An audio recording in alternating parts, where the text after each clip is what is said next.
नमस्कार, आप देख रहे iView न्यूज़। मैं हूं शमीम अख्तर। दोस्तों, क्या अब भारत के लोग टीवी पर चलने वाले ज़्यादातर न्यूज़ चैनल को देखना बंद कर दिए हैं? ये सारी खबरों का सच इस वीडियो में आपको हम दिखाएंगे। बस आपसे विनती है कि अंत तक खबर को आप जरूर देखें। क्या अब सच लोगों को समझ में आने लग गया है कि जो न्यूज़ चैनल लोगों के बेडरूम में घुसकर जो खबरें दिखाता था वो एक पार्टी विशेष को फायदा पहुंचाने और उसकी बुराइयों को छुपाकर अच्छा बताने का एजेंडे के रूप में आधारित होता था? अधिकतर टीवी न्यूज़ चैनल अपने चैनल में पंडित और मौलाना को आपस में भिड़ाकर एक पार्टी विशेष का एजेंडा को बड़ी चालाकी से खबर के आखिरी सार में किसी एक धर्म और विपक्ष को नीचा और गलत बताकर दूसरे पार्टी विशेष को सही बताकर अपने उस एजेंडे को आम लोगों के दिमाग में भरने का काम किया करते थे। ऐसे न्यूज़ चैनल और पत्रकार को अब हमारा देश गोदी मीडिया के नाम से जानता है। ऐसे हालात पैदा होने से देश में यूट्यूब स्वतंत्र न्यूज खबरें अस्तित्व में आया। न्यूज 18 के चैनल के पत्रकार अमन चोपड़ा ने स्वतंत्र यूट्यूबर पत्रकारों की सच्ची पत्रकारिता से जलते हुए उन सब पर तंज कसते हुए कहा था कि ये पत्रकार यूट्यूब पर आकर हाथ जोड़कर लाइक और सब्सक्राइब की भीख मांगते हैं। इस बात का जवाब तो मैं अपने इस वीडियो के आखिर में दूंगा। इन भूतपूर्व मेन स्ट्रीम पत्रकारों में से कई ना अब यूट्यूब का रुख कर चुके हैं। फिर वे यूट्यूब पर मुस्कुराते हुए कहें, please subscribe, like and share. YouTube पर मुस्कुराते हुए कहें, please subscribe, like and share. पर अमन चोपड़ा को मैं पहले ये बात की जानकारी दे दूं कि अब तुम्हारे झूठ का पर्दा फाश हो गया है। देश समझ चुका है, उसका प्रमाण भी अब आ गया है कि तुम जिसकी दलाली करते थे, जिसके टुकड़े पर तुम एक पार्टी विशेष की तारीफ करते नहीं थकते थे, अब उन्हें भी तुम पर, तुम्हारी जबान की कशिश पर भरोसा नहीं रहा। आज देश के प्रधानमंत्री नरेंद्र मोदी ने खुद एक यूट्यूबर बनकर अपनी बात रख रहे हैं और दर्शकों को अपने यूट्यूब चैनल के वीडियो को लाइक और सब्सक्राइब करने की विनती कर रहे हैं। पहले आप इस वीडियो को देख लें। मेरे साथी यूट्यूबर्स, आज एक फेलो यूट्यूबर के तौर पर आपके बीच आकर मुझे बेहद खुशी हो रही है। मैं भी आपके जैसा ही हूं, अलग थोड़ा हूं। 15 वर्षों से मैं भी एक यूट्यूब चैनल के जरिए देश और दुनिया के साथ कनेक्टेड रहता हूं। मेरे पास भी बहुत सारे सब्सक्राइबर्स और उनका एक डिसीजन नंबर है। मुझे बताया गया है कि आज यहां करीब 5000 क्रिएटर्स, एस्पायरिंग क्रिएटर्स, एक बहुत बड़ी कम्युनिटी मौजूद है।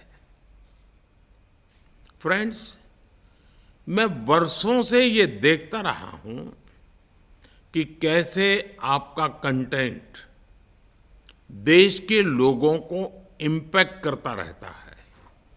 मेरा ये चैनल सब्सक्राइब करें और मेरे हर अपडेट आपको मिले, इसके लिए बेल आइकन जरूर दबाइएगा। आप सभी को मेरी ढेर सारी शुभकामनाएं। हिंदू मुस्लिम के बीच खाई पैदा करने वाला, सत्ता का चाटुकारिता करने वाला, अपने पत्रकारिता धर्म को तार तार करने वाला न्यूज 18 का गोदी पत्रकार अमन चोपड़ा अब तो प्रधानमंत्री ने भी यूट्यूबर बनकर लाइक और सब्सक्राइब करने की गुहार लगा रहे हैं। अमन चोपड़ा, अब प्रधानमंत्री को तुम क्या बोलोगे? है हिम्मत तुम्हारे अंदर? बोल सकते हो कुछ एक शब्द ही कि मोदी जी, हमने तो यूट्यूबर को नीचा दिखाने के लिए ऐसे शब्द बोले थे। अमन चोपड़ा, तुम अपने प्लेटफॉर्म के घमंड में चूर थे, जिससे आज मोदी जी ने भी तुम्हारी गुरूर को तोड़ दिया है। क्योंकि अब प्रधानमंत्री जी को भी ये पता चल गया है कि तुम्हारे जैसे पत्रकारों की जबान से निकली झूठी तारीफों की जनता अब सीरियस नहीं लेती है। अपने साहब से इतना ही पूछ लो अमन चोपड़ा कि साहब, क्या अब हमारे ऊपर आपको भरोसा नहीं रहा? अमन चोपड़ा, सुन लो, चाहे आज और चाहे कभी भी सरकार किसी भी पार्टी की हो, हम सवाल तो सरकार से ही पूछते हैं और आगे भी सवाल सरकार से ही पूछेंगे। हम स्वतंत्र और निर्भीक पत्रकारिता करते हैं। हम भांड बनकर पत्रकारिता नहीं करते हैं। हम अपने सर पर कफन बांधकर पत्रकारिता करते हैं, चाहे सामने वाला दुनिया का सिकंदर ही क्यों ना हो। हमें जो सच दिखता है वही जनता तक पहुंचाते हैं, जिसकी आज़ादी हमें संविधान ने दिया है। हम आखिरी सांस तक सच दिखाते और सच बोलते ही रहेंगे। हम ऐशो आशाइश के लिए तुम्हारी तरह पत्रकारिता धर्म से गद्दारी नहीं कर सकते। दोस्तों, आज के इस भाग दौड़ के ज़िंदगी में हम सक्षम होते हुए भी अपने आप की ज़िंदगी में खुशियां नहीं भर पाते हैं। हम अपनी व्यस्त ज़िंदगी में कैसे खुश रहें, ये सोचने का भी समय हमें नहीं मिलता है। वैसे परिस्थितियों को मद्देनज़र रखते हुए हर किसी की ज़िंदगी में मुस्कान लाने के लिए छत्तीसगढ़ के दुर्ग के मुस्कान मित्र फाउंडेशन ने स्नेह सम्मेलन का आयोजन किया। इस सम्मेलन में मुस्कान मित्र फाउंडेशन के तमाम सदस्य और पदाधिकारीगण, महिला एवं पुरुष आयोजन में अपनी जिंदगी के खट्टे मीठे दुखों को भुलाकर सबों ने स्नेह भरकर फिल्मी और देशभक्ति गीतों पर खुलकर झूमे।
हम काले हैं तो क्या हुआ दिल वाले हैं, हम काले हैं तो क्या हुआ दिल वाले हैं, हम तेरे तेरे तेरे जानने वाले हैं, हम काले हैं तो क्या हुआ दिल वाले हैं।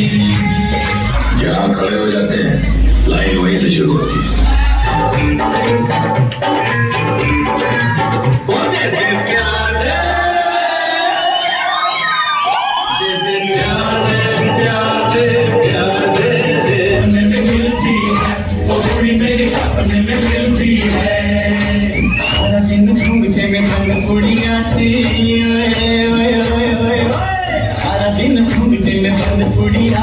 अखियों में झूलती है थोड़ी वैसे या वैसे, अपनी तो वैसे वैसे थोड़ी वैसे या वैसे कट जाएगी। आपका क्या होगा जनाबे वाली, आपका क्या होगा। हमारा हिंदुस्तान जिंदाबाद था, जिंदाबाद है और जिंदाबाद रहेगा।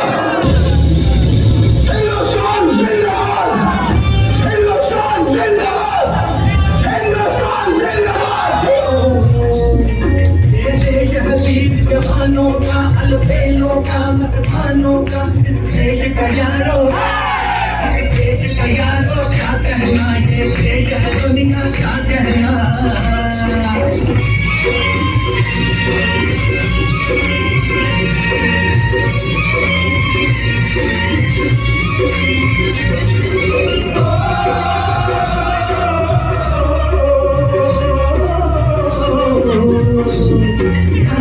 भोली चांदी हीरो की यहाँ भोली शक्ले हीरो की यहाँ गाते हैं रांझे मस्ती में मस्ती है झूमे मस्ती में।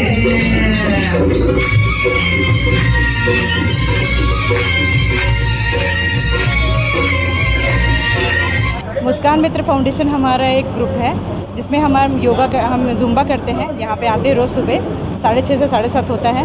हर साल हमारे यहाँ इस मुस्कान मित्र के तत्वाधान में हर साल कार्यक्रम किया जाता है, स्नेह सम्मेलन का कार्यक्रम, जिसमें स्त्री और पुरुष सब भाग लेते हैं। रंगारंग कार्यक्रम होते हैं, डांस का और व्यंजन प्रतियोगिता, थाली सजाओ प्रतियोगिता इस बार का है। महिलाओं को आगे रखा जाता है। इसमें सारे कार्यक्रम में महिलाएं सारा कुछ संचालित करती हैं।